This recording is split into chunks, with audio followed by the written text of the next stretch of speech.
Welcome everyone. Welcome.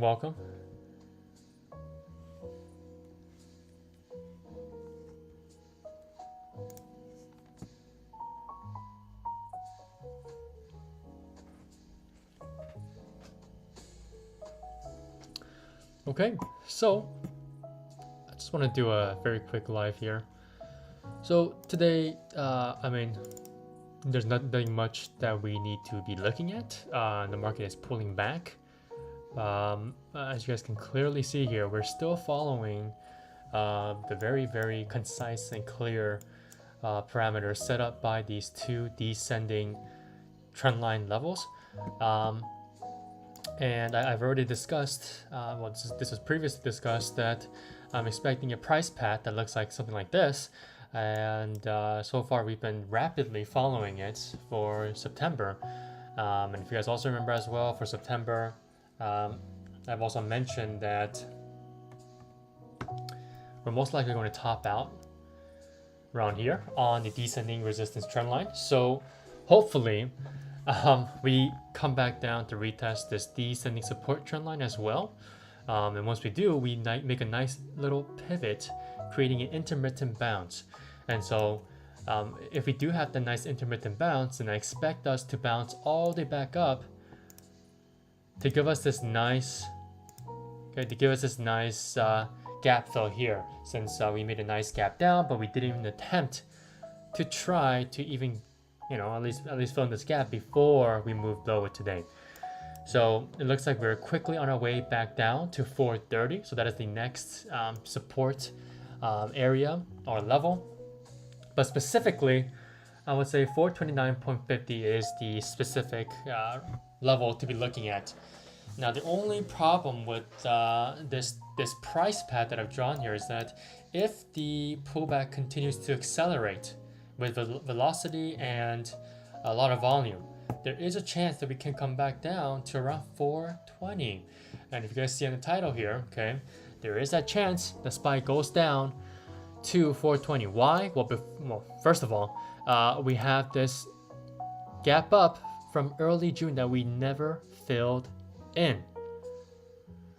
Okay, and if you guys remember, SPY loves to fill in gaps, right? It's guaranteed 100% of the time that SPY fills in gaps. So, probability-wise, I would say there's a higher chance that we can fill this gap down first before we come back down to 420, because again, just from a proximity-wise, okay, just the distance-wise, it'll be a little bit favorable for us to actually come back down to 430 or 429.50 and then bounce, come right back up, retest 437, and then attempt to fill this gap down. Okay, so it's pretty simple here, what I'm saying. So if you guys don't understand, please let me know. But at the same time, if we do come back down to 420, okay, that's still not a large pullback compared to the absolutely amazing run that we've had since the start of this year. All right, so this is the first weekly candlestick of this year. All right, that's a huge run. Okay, so if I just go from the bottom, okay, to the highs, right, it's over 22%. And so right now at the highs, okay, to where we are at now, okay, we're only at a 6% pullback, right? So double-digit run up to the upside compared to a single-digit move down. And usually when we have a short-term correction, we tend to identify such corrections as a 10% pullback. So that means if you're using such ideal numbers like that, that means you just have a 4% move lower, right? So what would that look like, right? So let me actually go back to my, okay. So back from here, around there. Okay, let's try to make it as accurate as possible, okay. Okay. So if you go back down to 420, that's around 8.5%. Okay, that's pretty close to that 10%. But again, if you want to be ideal with those numbers, and if you go all the way back down to 10%, guess what? We're going to be hitting that major level of resistance that we were looking to break out of in early May, right? And as the summer months started, that's when we got that large move to the upside right around late May to early June. And that's where we saw that, obviously, that 420 gap up as well. So if we do see a 10% pullback from highs here at 459.44, then that means we can absolutely retest the weekly 50 SMA, this dark blue line. However, you guys can't just assume that the 50 SMA here is just going to stay right here, right? Because again, right now, right, the markets are stagnant. We haven't even gotten close to where the weekly 50 SMA is at. So currently, the 50 SMA closed on the weekly time frame at 413.28. So if we do continue to move down, you guys also have to remember that the 50 SMA is going to continue to curl up higher. So for the fact that we've closed below the 10 and the 21 SMAs on the weekly time frame, there's a good chance that we can come back down to retest the 50 SMA on the weekly time frame. So with all that in mind, for the fact that if we continue to move down, which I think we will, 100% guaranteed there, the other side with the SMAs here, the 50 SMA specifically, I can also 100% guarantee that this one is also going to continue to curl up higher. And so if we do see that continuation of this 50 SMA curling up higher, then absolutely I think it's plausible for us to come back down to fill in that gap at 420 and retest the weekly 50 SMA here, and then give us that official bounce somewhere between late October to early November. So now with that type of analysis and that kind of future projection and prediction in mind, you might be scratching your head. Now, Andrew, why would you say that? Right, all the way down to 420? Yeah, we get it that SPY has to fill in this gap. Well, remember, we can still decide to overshoot this pullback. All right, so if we overshoot this pullback, there's a chance that we can fail this bull flag. But does that mean we're not going to go right back into this bull flag chart pattern? No, right? All we need to do is just come back down, hit somewhere around 422.50, right? Because that'll be the official fill of this gap. But again, we do tend to pull, or overreact. Excuse me. We do tend to overreact with any type of big move to the upside or a big, large pullback to the downside. So if we count that into our little scenario here into the future, okay, and we go down to 422.50, we can overshoot to 420, and that's when we can see that retest of that weekly 50 SMA. And if that happens as well, that means the daily 200 SMA will be retested as well. And that'll be very, very strong area of support. And also, that'll be just aligning, right? Aligning technical indicators there, right? With the daily 200 SMA and the weekly 50 SMA. So with those two SMA on two different time frames complementing each other, that will provide a very large bounce to the upside. And if that does occur somewhere around between, like I'm predicting, around late October to early November, that means we can come right back to this bull flag, retest this descending level of resistance, this descending trend line, or descending resistance trend line, and we can break out of this once and for all and head right back to the highs that we made of 2023 at 459.44. Okay, so that is very important to remember, right? Hey, 4 likes. I didn't even see that. Thank you guys. Let's get to like at least 7 likes. How about that? 7 is a lucky number, right? Or even 8 likes. 8 likes is a lucky number as well. In some cultures, I believe in the Chinese culture, I believe the number 8 is very lucky. All right, so now here's the thing.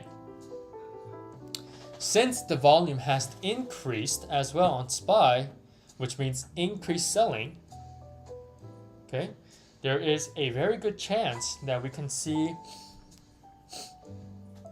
excuse me guys, we can see a pretty good, again, a nice pivot from 429.50, or again, just if you run around that up to a whole number, 430, right?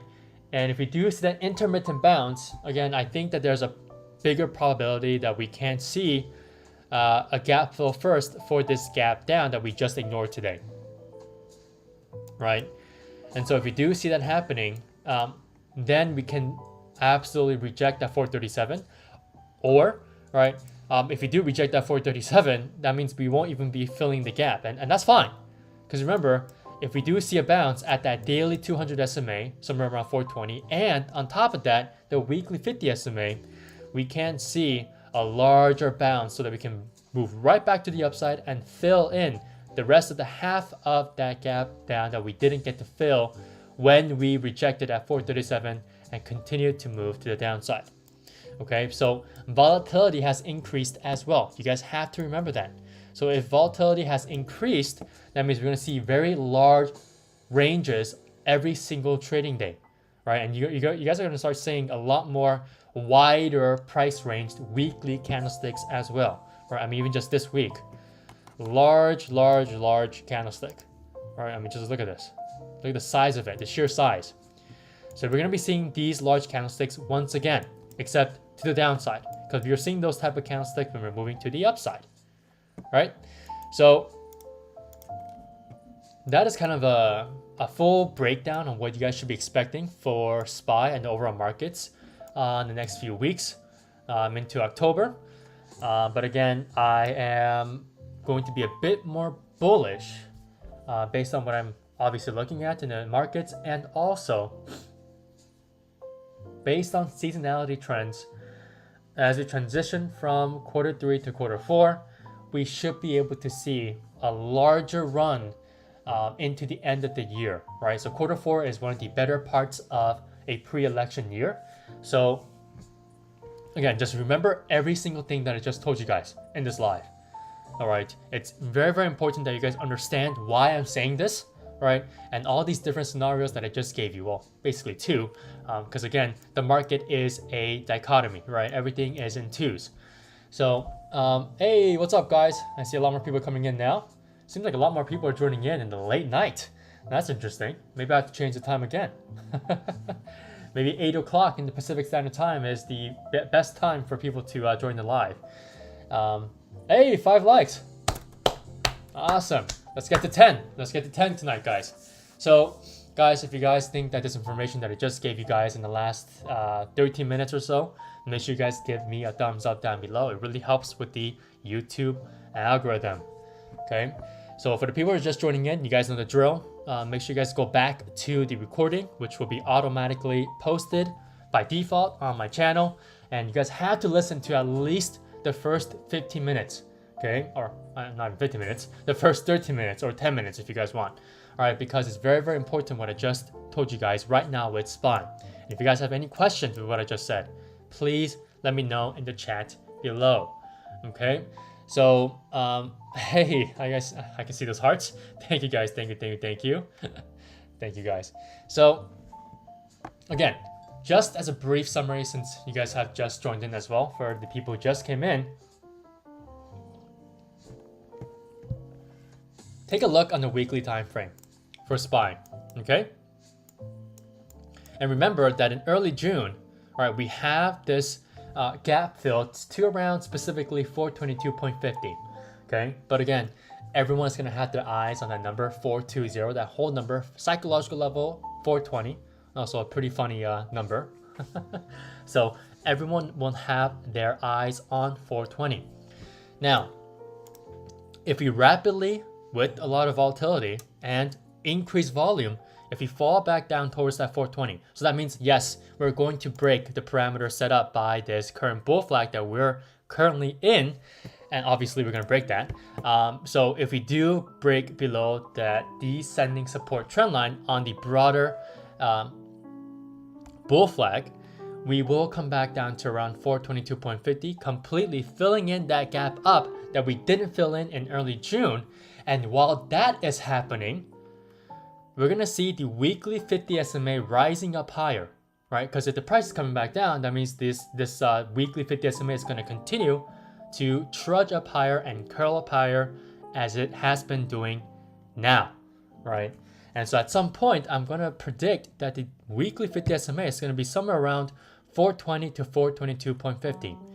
And with all of that in mind, okay, okay, if you come back to the daily time frame, guess what? The current 200 SMA on the daily time frame closed at 417.96 today. That's awfully close to 420. So if we continue again to rapidly decrease in the price here for the markets, and we continue to move lower and lower and lower rapidly, we can see the price hitting the daily 200 SMA right around that 422.50 to 420 area. Who knows, right? I'm just projecting into the future here based on the technical analysis that I have so far for SPY. We can see a complementing signal where we hit the daily 200 SMA, which is a heavy area of support that thousands, if not hundreds of thousands of traders will be looking at. And it will be complemented on the fact that we'll be hitting the weekly 50 SMA as well. Okay, this can happen the next couple of trading days or next couple of weeks or even into next month in October, right? Late October. And that is the reason why I said that realistically speaking, I don't think we're going to see a huge run to the downside as we've seen in the past 2 days, including today.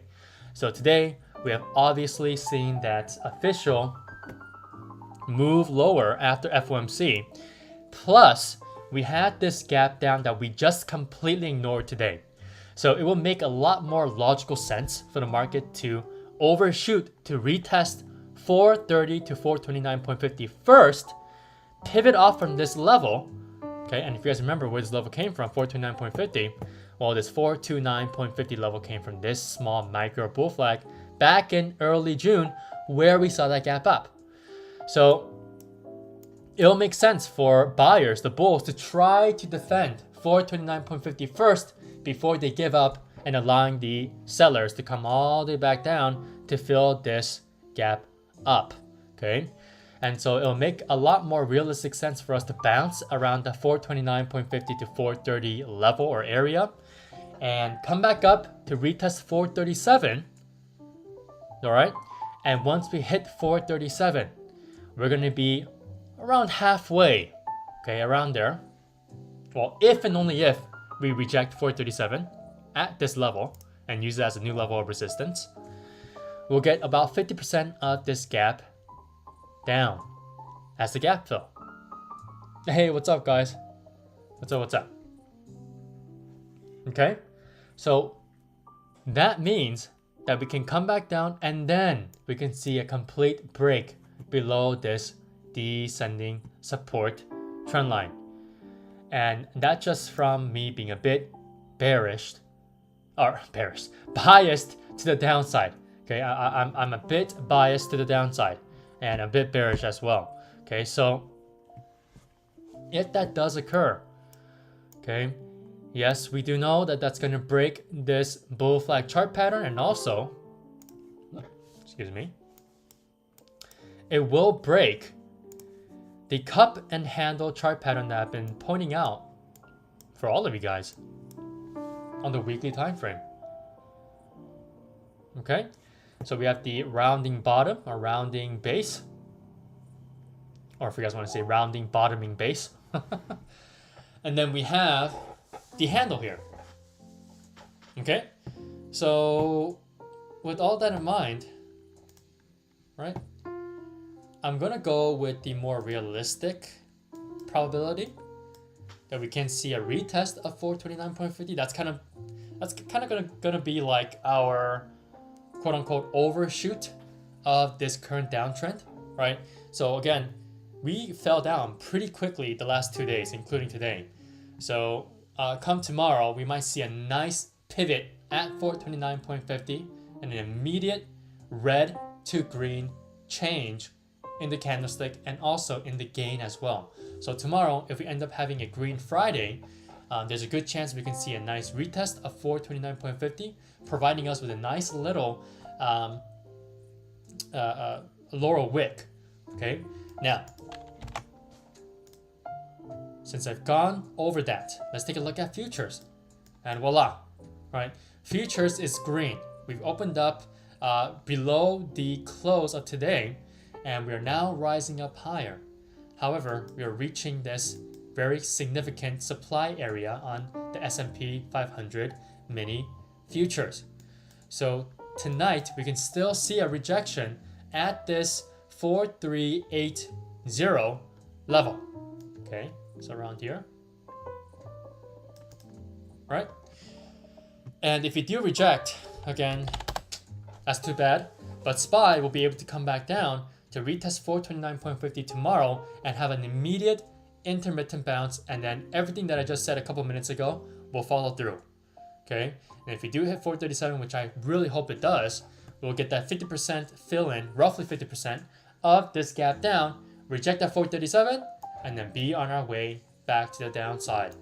Okay, and ultimately in the long run, possibly into late October, early November, we'll get that retest of that 420 level, retest of the daily 200 SMA, and retest of the weekly 50 SMA. Okay, so that is my biased, bearish perspective. All right. Does anyone have any questions?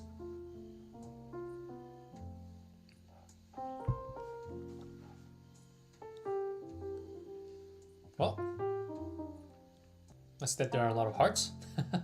So I'm guessing you guys are all right. So again, if we do come back down to 420, we're going to see that immediate run back up higher, probably a V-shaped recovery, right back into the parameter set up by these two descending trend lines, and then we can see that nice breakout to the upside. All right, hopefully that makes sense. Okay, so that is it for SPY and the overall market. So hopefully you guys really understood that. All right, so you guys have two scenarios here. All right, so again, number one is just very simple. We just rapidly decrease and the entire market just completely deteriorates. And it just completely pushes out any type of bullish behavior. And we come right back down to test these 422.50 and 420 levels, fill in this gap, and then bounce up. Now, that's a very easy way to look at things, which is why I gave you guys that second scenario or second situation, which is a bit more realistic. Okay, so if you want to go with the more idealistic one, where we just have an elevator ride down that we've been currently on, or you guys can choose the more realistic route, where we bounce at 429.50, where the bulls are trying to defend this area, and we get a nice bounce right back to 437, get that 50% gap fill from the gap down that we made today, and then reject and continue to move to the downside. Okay, so those are your probabilities of what could happen in the next couple of weeks.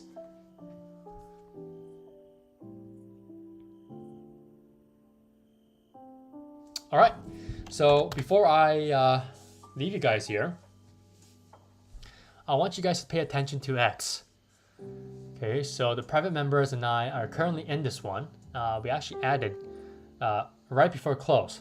It was kind of a clutch, but I was able to add a little bit more here to the position. I just added one more, and I'm glad I did, because guess what? X has another company adding into the bid to buy out X.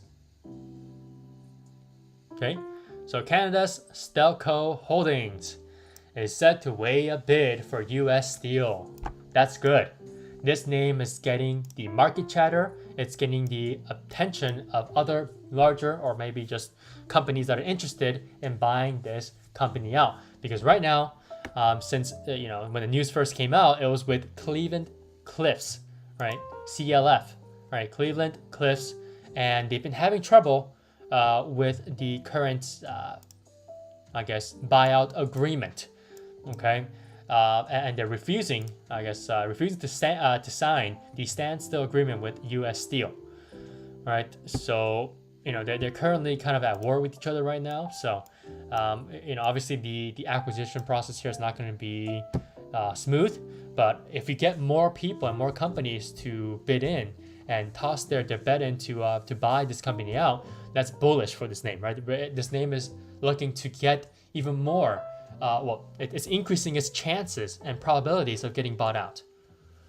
Okay, but that's the thing though. It sounds really easy and all, but again, the government can step in and say, nope, we're not going to allow this to happen, right? So there's a lot of uncertainties, that can occur as this current this buyout sale, is I guess going on, I guess. So this entire process, I guess, the buyout sale process here, right? So, but definitely keep your eyes on this one. X is making a very nice bull flag on the daily and the weekly time frame. And as we see that the weekly 10 estimate continues to trudge on higher, it's definitely going to give some support here around $30, as it's been, we've been currently seeing that just based on the price action alone. Okay, so definitely keep your eyes on this one. We have some very nice contracts here, a great strike, great time as well. So hopefully within that time frame we can see a nice buyout, and hopefully we can see X somewhere around like 35, maybe in the 40s. Who knows, right? I mean, who knows? Okay, so yeah, but X definitely a name that you guys should be looking at. Commodities have been catching a very good bid the last couple of 2 to 3 weeks. Although just this week they've been ransacked of their potential run to the upside. I mean, steel has been very strong, right? But now they're kind of pooping it out here.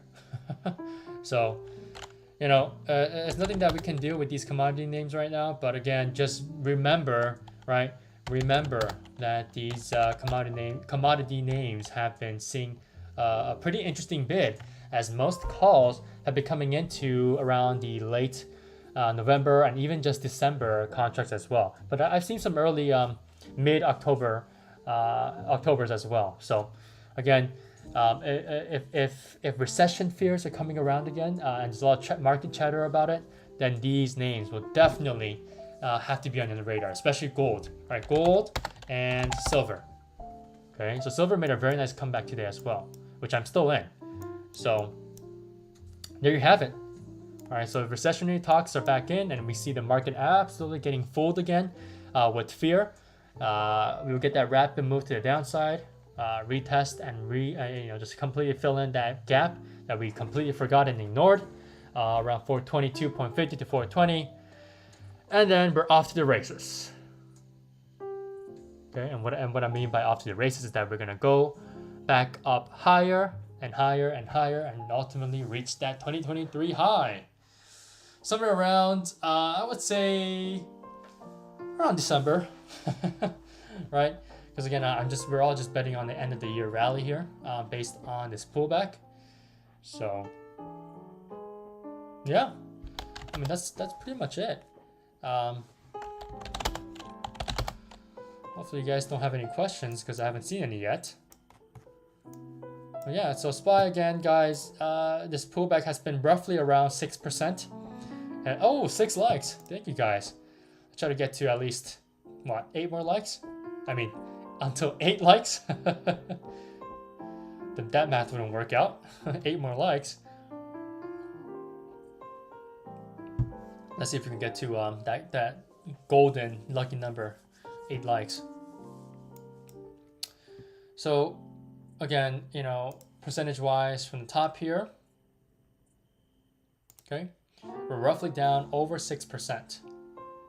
Okay, so a normal correction again is what, 10%, right? That's how we identify as a typical textbook correction or pullback during a bull market run. So we have roughly around 4% left, right? And so I'm predicting that somewhere around like 8.50%, we can see that large bounce. Okay, so we still have a large movement back to the downside left. So just strap your seatbelt in and get ready for the ride, because we're about to see a lot more volatility into the end of September and then into October. Okay, October is going to be a lot of volatility. I can already see that happening. All right, but again, October is also the month where I'm expecting to see that nice pivot, the official pivot bounce, for us to see the nice reversal back higher into early November, and we can start our end of the year rally into December. Okay, so hopefully you guys have understood all of this, right? Where I'm coming from, why I gave you guys those two different scenarios, the ideal one and the realistic one. So make your guys' choices, and yeah, based on that technical analysis, hopefully you guys are able to manage your guys' trading in the next couple of 2 months, right? At least 2 months out. All right, so hopefully if this was helpful, make sure you guys always leave a comment down below, or always make sure to like this video, because again, it helps out with the YouTube algorithm. All right, that's all I asked for you guys. And if you guys aren't subscribed, then I don't know why you guys aren't, because if you guys are subbed to the channel, you guys will be able to click on that notification bell so that you guys know when I am live. All right. So have a great rest of your night, guys. And next week, it seems like people are a little bit more comfortable and have more time coming into the live stream around 8 p.m. Pacific Standard Time or 11 p.m. Eastern Standard Time. So that's pretty interesting. So if you guys are comfortable with the later times, then I will make sure to do this more often. Right now, I'll just have to change the times for my live streams that occur on Tuesdays and Thursdays, like today. All right, I'll let you guys all know on Instagram. So make sure you guys are always watching my stories as well. There's a lot of great, juicy information that I always give out on Instagram. So make sure you guys check that out. All right. Okay, so I'll see you guys next Tuesday around 8 p.m. if it's going to be official. But for now, I'll say 8 p.m. Pacific Standard Time. All right. Good luck and have a great rest of your guys' week. Thank you guys so much for the likes, and thank you guys so much for joining.